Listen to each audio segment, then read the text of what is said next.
નમસ્કાર, હર હર મહાદેવ. સ્વાગત છે આપનું હોટ ટોપિકમાં શ્રાવણ વિશેષ કાર્યક્રમમાં. આપ સૌનું સ્વાગત છે અને આ કાર્યક્રમની સાથે હું પ્રિયલ દેસાઈ.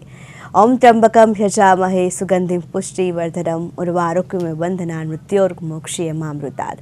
આજે શ્રાવણ મહિનાનો બીજો સોમવાર છે અને આજે બીજા સોમવારે પણ એટલા જ ભક્તિભાવથી લોકો મંદિરોમાં જાય છે, દર્શન કરે છે, ઉપવાસ કરે છે અને ભગવાનની પૂજા અર્ચના કરે છે. અને આજે ખાસ આપણે શ્રાવણ મહિનાના વિશેષ કાર્યક્રમમાં આજે વાત કરવી છે 12 જ્યોતિર્લિંગ વિશે.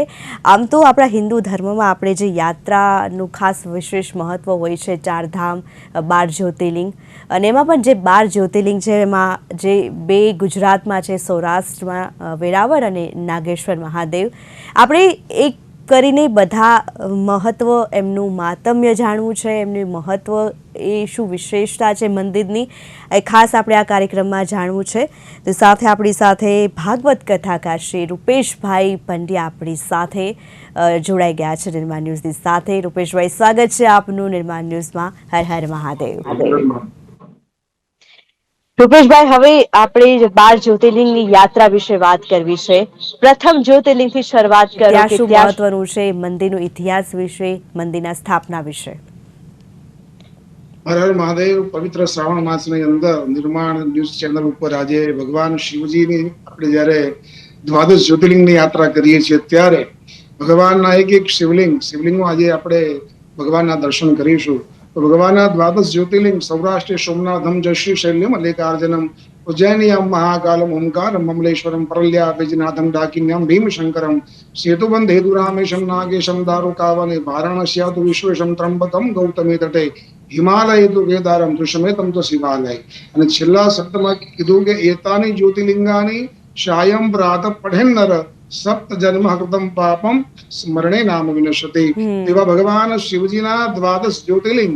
અને જ્યારે દ્વાદશ જ્યોતિર્લિંગની વાત કરીએ ત્યારે આપણા ગુજરાતના સુપ્રસિદ્ધ એવા ભગવાન સોમનાથ મહાદેવની આજે પ્રથમ શિવલિંગ ભગવાન સોમનાથ મહાદેવનું છે. સૌરાષ્ટ્ર સોમનાથમ છે. આ સોમનાથ શિવલિંગ ભગવાન શિવજીનો મહિમા છે. અને ચંદ્રદેવ એટલે કે સોમ કહેતા ચંદ્ર અને દક્ષ પ્રજાપતિના શ્રાપમાંથી મુક્તિ મેળવવા માટે અહીંયા તપશ્ચર્યા કરી અને ત્યાં ભગવાન શિવનો સાક્ષાત્કાર થયો. ભગવાન શિવ પ્રગટ થયા અને અહીંયા દર્શન કરવાથી, ભગવાન શિવજીના આ દર્શન કરવાથી મહારોગમાંથી મુક્તિ મળે છે. મોટા મોટા જ્વર, પીડા, રોગ, ઋણમાંથી મુક્તિ મળે છે. તેવા ભગવાન સોમનાથ મહાદેવજીનું આ ફળ પ્રાપ્ત થાય છે. બીજા જ્યોતિર્લિંગની વાત કરીએ તો મલ્લિકાર્જુન આંધ્રપ્રદેશની અંદર આવેલું છે. શ્રી શૈલ પર્વત ઉપર સ્થિત આ જ્યોતિર્લિંગ માં ભગવતી આદિશક્તિ, માં પાર્વતી કહેતા માં મલ્લિકા અને આ શિવજી અર્જુન સાથે બંને સાથે વિરાજમાન થયા છે. અને આ દર્શન કરવાથી આપણને અશ્વમેઘ યજ્ઞ કર્યાનું ફળ પ્રાપ્ત થાય છે. સંસારની અંદર જેને પુત્ર ન હોય તો પુત્ર પ્રાપ્તિ માટે ભગવાન મલ્લિકાર્જુન ભગવાનની ઉપાસના કરવામાં આવે તો પુત્રની પ્રાપ્તિ થાય છે. સંસારના તમામ સુખોની પ્રાપ્તિ એ મલ્લિકાર્જુન દાદાના દર્શન કરવાથી પ્રાપ્ત થાય છે. ત્રીજું શિવલિંગની જયારે ચર્ચા કરીએ ત્યારે ઉજ્જૈનિયા મહાકાલ કાલો કે ભી કાલ મહાકાલ એ મધ્યપ્રદેશની અંદર આ શિવલિંગ આવેલું છે. અને ભગવાન શિવજીનું આ મહાકાલ સ્વરૂપ છે. એક માં ભગવતીનું મહાકાલી સ્વરૂપ છે અને શિવજીનું મહાકાલ સ્વરૂપ છે. આ મહાકાલ કહેતા ભગવાન શિવ એ कालों की भी काल है, जो भक्ति करे महाकाल की उसका काल भी क्या करे. તો કહેવાનો અર્થ કે ઉજ્જૈનની અંદર આવેલું આ ભગવાન શિવજીનું મહાકાલ દક્ષિણામુખી જ્યોતિર્લિંગ છે. આ નગરીનો રાજા સ્વયં મહાકાલ ગણાય છે, ભગવાન શિવ ગણાય છે. અને મહાકાલના દર્શન કરવાથી અકાલ મૃત્યુના ભયમાંથી એને મુક્તિ મળે છે. તો આ 3 શિવલિંગ સોમનાથ, મલ્લિકાર્જુન અને મહાકાલેશ્વર, આ 3 શિવલિંગોની ચર્ચા કરી. આવો આગળ આપણે ભગવાન શિવજીના ચોથા સ્વરૂપના દર્શનની ચર્ચા કરીએ ત્યારે ચોથું સ્વરૂપ ભગવાન શિવજીનું ઓમકારેશ્વર છે. એ પણ મધ્યપ્રદેશની અંદર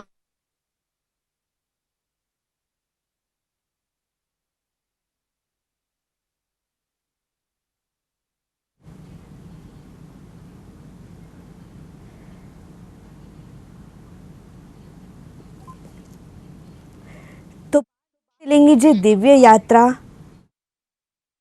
રૂપેશભાઈ. હા, નર્મદાજી શિવજીના પુત્રી છે અને ઓમકારેશ્વર ની અંદર આ ઓમ પર્વત, ઓમકાર જેવો દીપ પર્વત છે અને વિંધ્યાચળ પર્વતની પોતાની અહંકારની મુક્તિ માટે અહીંયા તપ કરેલું અને એના તપથી ભગવાન શિવ પ્રગટ થયેલા અને આ ઓમકારેશ્વર ના દર્શનથી મનુષ્યના તમામ પાપોમાંથી મુક્તિ થાય છે. તો ભગવાન શિવજીના અલગ અલગ સ્વરૂપો છે. ભગવાન નિરાકાર, સાકાર, ઓમકાર ભગવાનના અનંત સ્વરૂપ છે અને એવા ભગવાન શિવલિંગ ની જયારે આપણે ચર્ચા કરતા હોઈએ ત્યારે ભગવાન શિવજીનું 5મું શિવલિંગ એ કેદારનાથની અંદર ભગવાન શિવલિંગ છે. કેદારનાથ ભગવાન શિવજીનું આ મહિમા હિમાલયની અંદર, હિમાલય તુ કેદારમ, ભગવાન હિમાલયની અંદર જ્યોતિર્લિંગ જે સ્વયં પાંડવો દ્વારા નિર્મિત માનવામાં આવે છે અને સ્વયં આપણે જયારે જોયું કે જયારે 2013 ની અંદર એ ત્યાં આગળ પણ કુદરતી વિનાશ થયો, પણ આખા સંસારની અંદર તમે જુઓ બધો જ વિનાશ થયો ત્યાં આગળ આખા કેદારનાથની અંદર, પણ ભગવાન શિવલિંગનું જે ભગવાનનું મૂળ સ્વરૂપ, ભગવાનનું મંદિર એક એવી શિલા આવી અને સ્વયં શિલાએ મંદિર ભગવાન શિવ ના આખા મંદિરનું રક્ષા કરી. એટલે સ્વયં જ્યોતિર્લિંગ સ્વરૂપ ભગવાન હિમાલયની અંદર અહીંયા પાંડવોએ ભગવાન શિવજીનું ભક્તિ કરી અને ત્યાં આગળ ભગવાન બિરાજમાન થયા કેદારનાથની અંદર. અને ભગવાન અહીંયા કેદારનાથની અંદર ભગવાનના દર્શન કરવાથી આપણે તમામ ઋણમાંથી મુક્તિ મળે છે, સંસારના તમામ સુખોની પ્રાપ્તિ થાય છે. અને કેદારનાથની સાથે સાથે ચર્ચા કરીએ તો બદ્રીનાથની પણ ચર્ચા કરવી પડે તો ભગવાન બદ્રીનાથની પણ પૂજા ભક્તિ કરવાથી મોક્ષની પ્રાપ્તિ થાય છે. તો આ ભગવાન શિવજીનો મહિમા છે અને ભગવાન શિવ માટે તો વંદે દેવ ઉમાપતિ સુરગુરુ વંદે જગત કારણમ વંદે પન્નગ ભૂષણમ મૃગધરમ વંદે પશુનામ પતિ વંદે સૂર્ય શશાંક ભયનયનમ વંદે મુકુંદમ પ્રિયમ વંદે ભક્તજનાશ્રયમ ચ વરદમ વંદે શિવમ શંકરમ. આવા ભગવાન શિવ નિરાકાર સાકાર સ્વરૂપમાં વિરાજમાન છે, શિવલિંગ સ્વરૂપમાં ભગવાન બિરાજમાન છે, તત્વ સ્વરૂપની અંદર દિવ્ય સ્વરૂપમાં ભગવાન બિરાજમાન છે.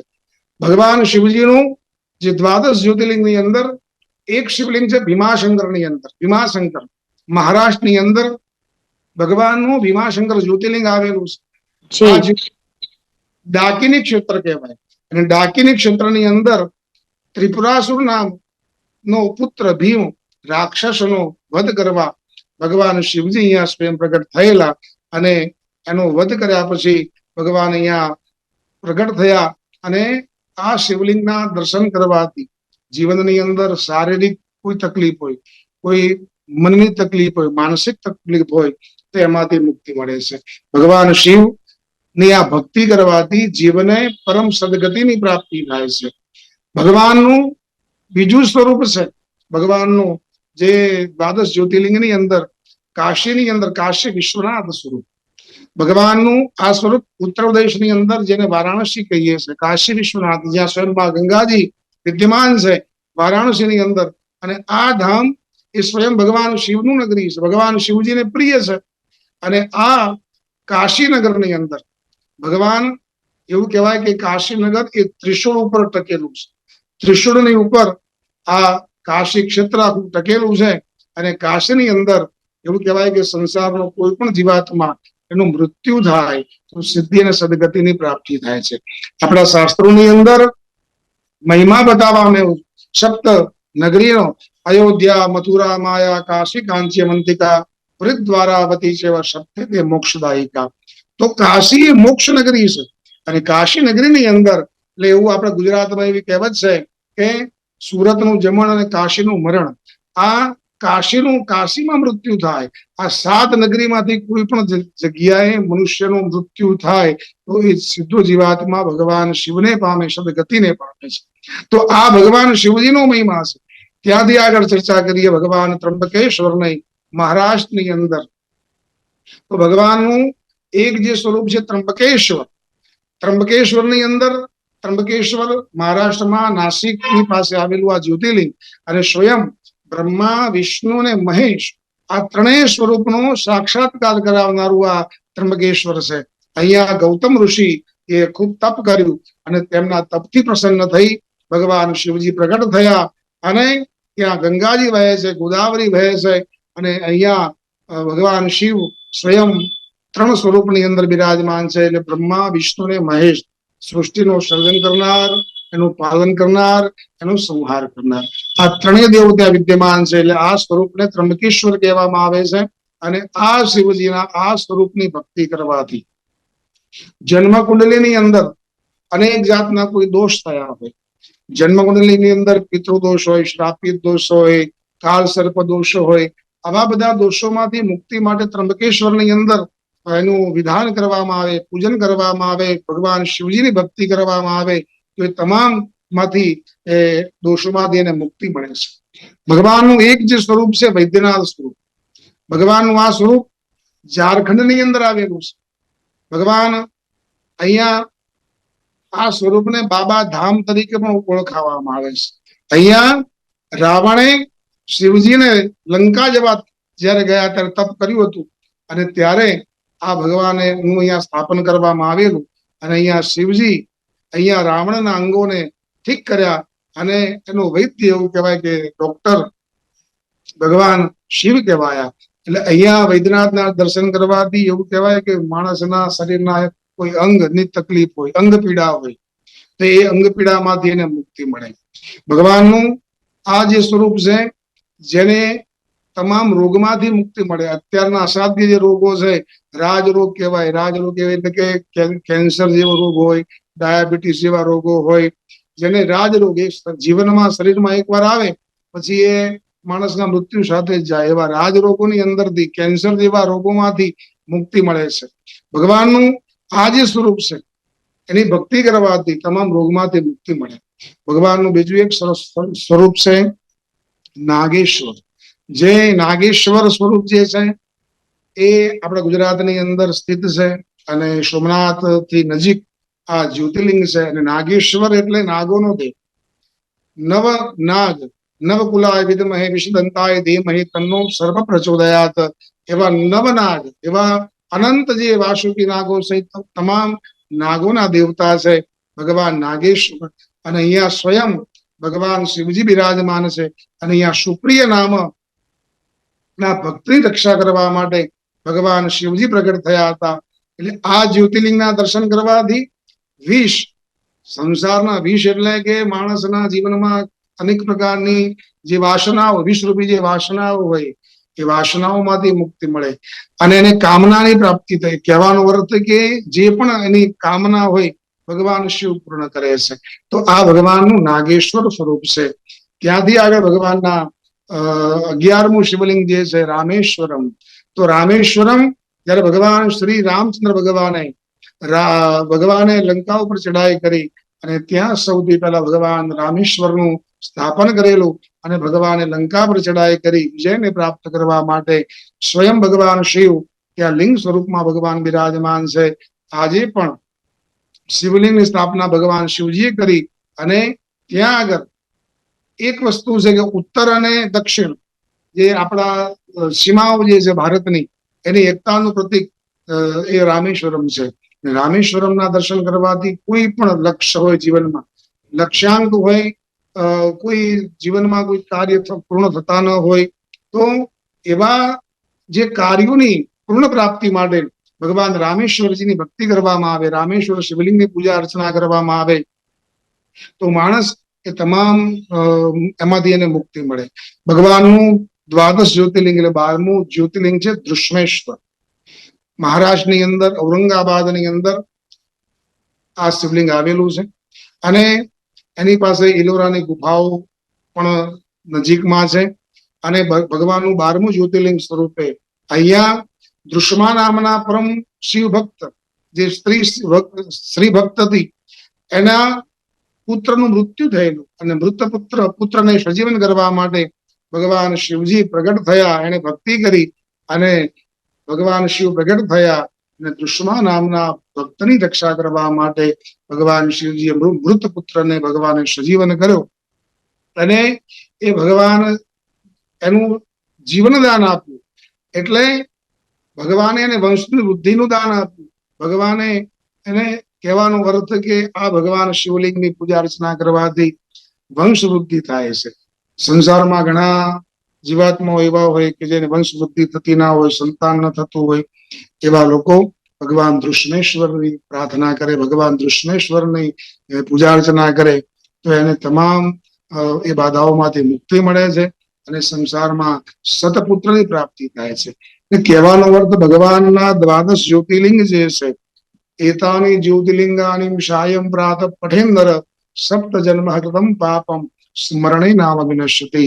કહેવાનો અર્થ કે આ દ્વાદશ જ્યોતિર્લિંગમાંથી કોઈ પણ જ્યોતિર્લિંગની પૂજા અર્ચના કરવામાં આવે તો જીવાત્માને, મનુષ્યને ભક્તિની પ્રાપ્તિ થાય છે, મોક્ષની પ્રાપ્તિ થાય છે. આજે પવિત્ર શ્રાવણ માસનો આજે સોમવારનો દિવસ છે અને કોઈ પણ જીવાત્મા આ દ્વાદશ જ્યોતિર્લિંગનો મહિમા ગાય, ગવડાવે, પૂજા કરે, અર્ચના કરે, કરાવે, ભગવાનનો અભિષેક કરે તો પણ એને પોતાના તમામ દુઃખોમાંથી મુક્તિ મળે છે. હર હર મહાદેવજી. જી પુષ્પભાઈ, ખૂબ ખૂબ સરસ વાત કરી. કારણ કે આ 12 જ્યોતિર્લિંગ મંદિર જોવા જઈએ, એકથી એક આબેહૂબ મંદિર છે. આપણે દક્ષિણથી લઈને ઉત્તર સુધી, પૂર્વથી પશ્ચિમ સુધી એટલા સરસ મંદિર છે. ત્યારે આપણે શિવપુરાણમાં પણ એમનું મહત્વ કહ્યું છે, જ્યોતિર્લિંગનું મુખ્ય આધ્યાત્મિક મહત્વ આપ્યું છે કે પાપોમાંથી મુક્તિ આપે છે, ગ્રહ દોષ નિવારણ, જન્મ મરણના ફેરામાંથી આપણને મુક્તિ આપે છે. તો અન્ય શિવપુરાણમાંથી કઈ પ્રકારે જ્યોતિર્લિંગમાં દર્શન કરવાનું કહ્યું છે, અથવા તો દર્શન કરવાથી ભક્તજનોને જે છે આવી રીતે ફાયદા થતા હોય છે કોઈ પણ રીતે, એ આપ દ્રષ્ટાંત આપી શકો છો? ભગવાન શિવજીના અનેક સ્વરૂપો છે અને જ્યોતિર્લિંગની જયારે આપણે વાત કરી છે ત્યારે સંસ્કૃતની અંદર લિંગ શબ્દનો અર્થ થાય કે ચિહ્ન, અને ચિહ્ન કહો અથવા પ્રતીક કહો તો ભગવાનનું આ શિવલિંગનો સરળ અર્થ કરીએ તો ભગવાન શિવજીનું નિરાકાર સ્વરૂપ છે. અને ભગવાનનું નિરાકાર સ્વરૂપ, આ પ્રતીક પરમાત્મા અનંત, આદિ, મધ્ય અને અંત, આ ત્રણ સ્વરૂપ દર્શાવે છે. એટલે આદિ, મધ્ય અને અંત એટલે કહેવાનો અર્થ કે ભગવાન સંસારનું સર્જન કરનાર પણ એ છે, એનું પાલન કરનાર પણ એ છે, અને એનું સમય આવે ત્યારે સંહાર કરનાર પણ ભગવાન શિવ છે. આધ્યાત્મિક અર્થની અંદર જયારે આપણે ચર્ચા કરીએ તો નિરાકાર પરબ્રહ્મ ભગવાન શિવનું આકાર રહિત શિવલિંગ. એટલે આ વાતનું પ્રતીક ઈશ્વરનો ચોક્કસ કોઈ આકાર હોતો નથી. ભગવાનને આપણે ગમે તે સ્વરૂપની અંદર માનીએ તો ભગવાન એ સ્વરૂપમાં ભગવાન વિદ્યમાન થાય છે. તો ભગવાનનું આ સ્વરૂપ આદિ કે અંત નથી. બ્રહ્માંડનું પ્રતીક ભગવાન શિવપુરાણની અનુસાર આપણે જયારે ચર્ચા કરીએ તો શિવપુરાણમાં શિવલિંગનો અર્થ બતાવ્યો. શિવલિંગ એટલે સમગ્ર બ્રહ્માંડની ઉર્જા, આખા પરમાત્મા જયારે આ બ્રહ્માંડની જે ઉર્જા છે, સૃષ્ટિનું મૂળ પ્રતીક એ શિવલિંગ છે. શિવલિંગના 3 ભાગ બતાવ્યા છે. શિવલિંગ આપણે જયારે જોઈએ ત્યારે ભગવાન શિવલિંગનું જે સ્વરૂપ આપણે જોતા આવીએ ત્યારે એનું એક તો આદિ, મધ્ય ને અંત એટલે બ્રહ્મા, વિષ્ણુ અને મહેશ. એટલે એવું કહેવાય કે શિવલિંગના 3 ભાગની અંદર ત્રિદેવનું પ્રતીક છે. શિવલિંગ મુખ્યત્વે 3 ભાગમાં વહેંચાયેલું છે અને આ શિવલિંગ એનો નીચેનો ભાગ જે છે આધાર કહેવાય, જે બ્રહ્માંડને ટકાવી રાખ્યું છે. નીચો આધાર છે એને બ્રહ્મપીઠ કહેવામાં આવે છે. આનું સર્જન ભગવાન બ્રહ્માજી કર્યું છે. પછી ત્યાંથી ઉપરનો ભાગ એને મધ્યપીઠિકા કહેવામાં આવે. ત્યાં ભગવાન વિષ્ણુ પરમાત્મા વિરાજમાન છે, જે સંસારનું સૃષ્ટિનું પાલન કરનારા છે. એનાથી ઉપરનો જે ભાગ છે ગોળાકાર આપણે કહીએ છીએ, જે ભગવાન શિવજીનું ગોળ સ્વરૂપ જે છે એને શિવપીઠ કહેવામાં આવે છે. એનો અર્થ કે ભગવાન શિવ સંહારક છે, કલ્યાણકારી છે, અને ભગવાન શિવજીનું ભક્તિ કરવાથી ભગવાન શિવની પ્રાપ્તિ થાય છે. શિવ અને શક્તિ, જે શિવલિંગનું જે ગોળ સ્વરૂપ છે, જેને ભગવાન શક્તિ સાથે જોડ્યું છે, પાર્વતી પીઠ કીધી છે. એ શક્તિની પ્રકૃતિ, ઉર્જા અને પ્રાણ છે. સંસારની અંદર એવું કહેવામાં આવ્યું ને કે જે એક જીવ હોય તો જ બીજા જીવની ઉત્પત્તિ થાય, એના સિવાય બ્રહ્માંડ શક્ય નથી. એટલે જીવસ્ય જીવાહા, એક જીવ હોય તો બીજા જીવનું ઉત્પન્ન થાય. આ સંસારમાં આ સૃષ્ટિનું સર્જન પરમાત્માએ કર્યું છે અને પરમાત્માએ પોતાના સ્વરૂપની અંદરથી, પોતાના અંગથી આ સૃષ્ટિનું સર્જન કર્યું છે. એટલે એનું સર્જન કરનાર પણ ભગવાન શિવ છે, પાલન કરનાર પણ ભગવાન શિવ છે, અને સંહારક પણ ભગવાન શિવ છે. એટલે શિવ અને શક્તિ એ જે લિંગાષ્ટક, જે લિંગ સ્વરૂપ છે, બિંદુ સ્વરૂપ, એ શક્તિનું સ્વરૂપ છે. એટલે શિવ, શક્તિ ને પ્રકૃતિ આ જયારે ભેગા મળે ને ત્યારે બ્રહ્માંડની ઉર્જા પ્રાપ્ત થાય, એટલે શક્તિના મિલનથી જ આ શક્ય બને છે. ટૂંકમાં શિવલિંગ એ માત્ર કોઈ પથ્થર કે કોઈ મૂર્તિ નથી, પણ બ્રહ્માંડની ઉર્જા છે. સંસારની બ્રહ્માંડની જે ઉર્જા છે એ શિવ છે. બ્રહ્માંડની અંદર જગતનું કલ્યાણ ભગવાન શિવ છે, અને ત્યાંથી પણ આગળ કહીએ તો ભગવાનનું નિરાકાર સાકાર સ્વરૂપ પણ ભગવાન શિવ છે. એટલે ભગવાન શિવજીનું જયારે શિવ પુરાણ આધારિત આપણે વાત કરીએ તો એ શિવલિંગનો આ મહિમા બતાવ્યો છે. એટલે ભગવાનનું જ્યોતિર્લિંગ એ સ્વયં છે, જ્યાં સ્વયં ભગવાન પ્રગટ થયા છે. અને ભગવાનનું અત્યારે શ્રાવણ માસ ચાલે છે, એટલે ભગવાન શિવજીનો પાર્થેશ્વરની પૂજાનો પણ ખૂબ મહિમા છે. ભગવાન શિવજીના માટીનું શિવલિંગ બનાવી જે માં ભગવતી માં સતીએ ભગવાન શિવજીને પ્રાપ્ત કરવા માટે એ માટીનું શિવલિંગ બનાવેલું, એટલે એ શિવલિંગ પાર્થેશ્વર શિવલિંગ તરીકે પણ ઓળખાય છે. એટલે સંસારમાં ભગવાન શિવનું લિંગ સ્વરૂપની પૂજા કરવામાં આવે તો પણ જીવાત્મા એ મોક્ષ ગતિને પામે છે. હર હર મહાદેવ. બિલકુલ રૂપેશભાઈ, હવે જે 12 જ્યોતિર્લિંગ છે ભગવાન લિંગ સ્વરૂપે પૂજાતા હોય છે. ઘણી વખત એક મિસકન્સેપ્શન લોકોની વચ્ચે હોય છે કે શિવ અને શંકર એક છે, પરંતુ શિવ અને શંકર આમ જોઈએ જઈએ તો એક અલગ અલગ ફોર્મમાં એમની પૂજા થતી હોય છે. તો આપ એ ડિફરન્સ ક્લિયર કરી દો કે શિવ અને શંકર કઈ રીતે અલગ છે, બંનેની પૂજા પણ કઈ રીતે અલગ થતી હોય છે. ભગવાન શિવ કહો કે શંકર કહો કે મહાદેવ કહો કે રુદ્ર કહો, ભગવાન શિવ કોઈ તત્વ અલગ નથી, પણ ભગવાનના અલગ અલગ સ્વરૂપો બતાવ્યા છે. ભગવાન જેમ દ્વાદશ જ્યોતિર્લિંગની આપણે ચર્ચા કરી તો ભગવાન અલગ અલગ સ્વરૂપે ભગવાન બિરાજમાન થયા છે. જેમ જેમ ભક્તોએ ભગવાનની કામના કરી, પાંડવોએ ભગવાનની સ્તુતિ વંદના કરી, તો પાંડવોએ ભગવાન હિમાલયમાં કેદારનાથની ભગવાનની સ્થાપના થઈ પાંડવોની ભક્તિથી. તો કહેવાનો અર્થ કે ભગવાન શિવ છે ને એ ભક્તિ છે, ભક્તિનું સ્વરૂપ છે. ભગવાન શિવ, શિવ અને જીવ, કહેવાનો અર્થ કે આ જીવાત્માને શિવ બનાવવા માટે, એટલે એવું કહેવાય ને કે જેને કોઈ સંસારની અંદર ભગવાને આ સંસારમાં બધું જ છે, પ્રકૃતિ છે, પ્રાણ તત્વ બધું જ, એટલે ભગવાને કીધું ને, ભગવાને ભગવદ ગીતાની અંદર કીધું કે પંચ તત્વનું આ શરીર બનેલું છે, પૃથ્વી જળ તેજ વાયુ ને આકાશ. તો આ પંચ તત્વનું શરીર, પણ આ પંચ તત્વના શરીરની અંદરથી એક એક જે તત્વ છે એ પણ ભગવાન શિવ છે. ભગવાન સંસારની તમામ ચેતનાઓ સાથે ભગવાન શિવ જોડાયેલો છે. એટલે શિવ કહો કે શંકર, ભગવાન એક જ છે. ભગવાનનું તત્વ કોઈ અલગ છે નહીં. તો ભગવાનના અનેક સ્વરૂપો છે. ટૂંકમાં ભગવાને જે સ્વરૂપની ભક્તિ આપણે જે ચર્ચા કરી કે ભગવાનના ઋણ મુક્તિ માટે આ શિવલિંગની પૂજા કરવી, પુત્ર પ્રાપ્તિ માટે આ ભગવાનની પૂજા, આ શિવલિંગની પૂજા અર્ચના કરવી, રોગ મુક્તિ માટે આ શિવજીની પૂજા કરવી. તો જ્યાં ભગવાન શિવજીએ ભક્તોને વરદાન આપ્યું છે એ શિવલિંગની પૂજા આપણે અર્ચના કરીએ તો આપણને એમાંથી મુક્તિ મળે છે. એટલે ભગવાનનો કોઈ તત્વ જુદા નથી, ભગવાન એક જ છે. શિવ નિરાકાર છે, એનો કોઈ આકાર જ નથી. ભગવાન શિવ તો પરમાત્માનું આ સંસારનું બ્રહ્માંડનું પરમ તેજોમય દિવ્ય સ્વરૂપ છે. એટલે ભગવાન માટે કોઈ એવી આપણે ચર્ચા નહીં કરવી જોઈએ કે ભગવાન શિવ અલગ છે, શંકર અલગ છે. ભગવાન શિવજીએ વિષ ગળાની અંદર વિષ ધારણ કર્યું તો ભગવાન નીલકંઠ કહેવાયા.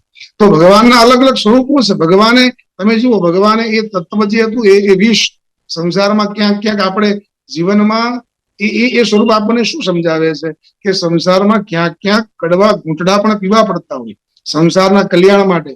તો ભગવાન શિવજીએ દેવોનો દેવ ભગવાન મહાદેવ હતો. મહાદેવ એમને થોડા કહેવાયા કે મહાદેવ, એનાથી કોઈ મોટું દેવ છે જ નહીં આ સંસારમાં, એ મહાદેવ છે. અને સંસારમાં હંમેશા જે મોટો હોય સંસારમાં, તો એને હંમેશા વિષના ઘૂંટડા પીવા પડતા હોય. તો કહેવાનો અર્થ કે સંસારમાં મોટા એમનેમ થવાતું નથી. ભગવાન શિવજી મોટા છે તો ભગવાનમાં એવો ગુણ છે. ભગવાને સંસારમાં એવા ભક્તોને જેને જે માગ્યું વરદાન ભગવાને આપ્યું છે. जिसने जो मांगा वो वरदान दे दिया, चपटी भभूत में खजाना कुबेर का. કહેવાનો અર્થ ભગવાન શિવજી સંસારમાં શિવજીનું તત્વ ભગવાનને ભોળો મહાદેવ કીધું છે. ભગવાન ખૂબ ભોળા છે. એટલે ભગવાન ભોળા છે. ભગવાન તમે જુઓ, ભગવાનને જયારે આગળના એપિસોડમાં પણ આપણે ચર્ચા કરી હતી તો ભગવાને જયારે લંકા હતી એ સોનાની ભગવાન શિવજી બનાવેલી. જી પણ ભગવાને જ્યારે રાવણે માંગ્યું તો ભગવાન એ કેટલો મોટો દયાળુ, તમે જુઓ તો ખરા. આપણે એક નાની વસ્તુ આપી શકતા નથી ત્યારે ભગવાન શિવજીએ તો આખી સોનાની લંકા રાવણને અર્પણ કરી દીધી. તો એ જી કેટલો મોટો હશે, કેટલો મહાન દયાળુ હશે, એ કેટલો ભોળો હશે. એટલે ભગવાન શિવજીના અલગ અલગ સ્વરૂપ છે. પછી ભગવાન જયારે વિષ બિલકુલ પીધું બિલકુલ તો એ ભગવાને સંસારના કલ્યાણ માટે પીધું. કેમ? જયારે સમુદ્ર મંથન થયું અને સમુદ્ર મંથન માંથી 14 રત્નો ઉત્પન્ન થયા એ પહેલા કાલકૂટ નામનું વિષ નીકળ્યું. જી અને એ કાલકૂટ નામનું જે વિષ હતું એ સંસારમાં જો ઢોળવામાં આવે, જળમાં ઢોળવામાં આવે, બ્રહ્માંડમાં ઢોળી દેવામાં આવે તો બ્રહ્માંડ પડીને ભસ્મ થઈ જાય. એટલે બધા દેવતાઓ વિચાર કર્યો કે હવે આ વિષ પીવે કોણ? બિલકુલ એટલે બધા બિલકુલ દેવતાઓ ભગવાન વિષ્ણુ ભગવાનને કીધું કે પ્રભુ હવે આ વિષ, તો ભગવાન વિષ્ણુ ભગવાને કીધું કે ભાઈ આપણે બધા જ આપણા દેવ મહાદેવ છે, મહાદેવની પાસે આનું કોઈ નિરાકરણ આવશે. એટલે બધાએ દેવતાઓ અંતે તો જી ભગવાન શિવજીની પાસે જાય અને ભગવાન શિવજીને કીધું કે હે પ્રભુ, શંભુ શરણે પડી માગું, ઘડી રે ઘડી કષ્ટ કાપો, દયા કરી શંકર દુઃખ બિલકુલ કાપો. બિલકુલ ભગવાન આ સૃષ્ટિમાં દુઃખ પડ્યું છે, એ દુઃખને તમે કાપો. એટલે ભગવાનને એમ કે હવે શું હશે? તો દુઃખમાં તો હાથમાં કટોરો હતો, ચોક્કસ ભગવાન આ વિષ નીકળ્યું છે. ભગવાન શિવજી એક પણ ક્ષણનો વિચાર કર્યા વિના ભગવાન શિવજીએ એ વિષને ધારણ કર્યું ગળાની અંદર અને ભગવાન નીલકંઠ કહેવાય. એટલે ભગવાનના સ્વરૂપમાં એ કે આ ભગવાન શિવ, તો કહેવાનો ભગવાન એક જ છે. આપણે કોઈ પણ સ્વરૂપની પૂજા અર્ચના કરી આપણને આપણા જે ઈચ્છિત ફળની પ્રાપ્તિ થાય. હર હર મહાદેવ. બિલકુલ રૂપેશભાઈ, ખૂબ ખૂબ ધન્યવાદ. અને ખૂબ સરસ વાત કરી કે ભગવાન તો ખૂબ દયાળુ, કૃપાળુ, માયાળુ છે. એને કોઈ પણ સ્વરૂપમાં પૂજો, કોઈ પણ સ્વરૂપમાં યાદ કરો, ભગવાન દર્શન આપતા હોય છે. તો રૂપેશભાઈ, ખૂબ ખૂબ ધન્યવાદ. આપ અમારી સાથે જોડાયા અને આપ અમારા દર્શક મિત્રોને, ભક્તજનોને માહિતગાર કર્યા, એ બદલ આપનો આભાર. હર હર મહાદેવ. તો હોટ ટોપિકના કાર્યક્રમમાં હાલ બસ આટલું. ફરી મળીશું. રજા આપશો. નમસ્કાર.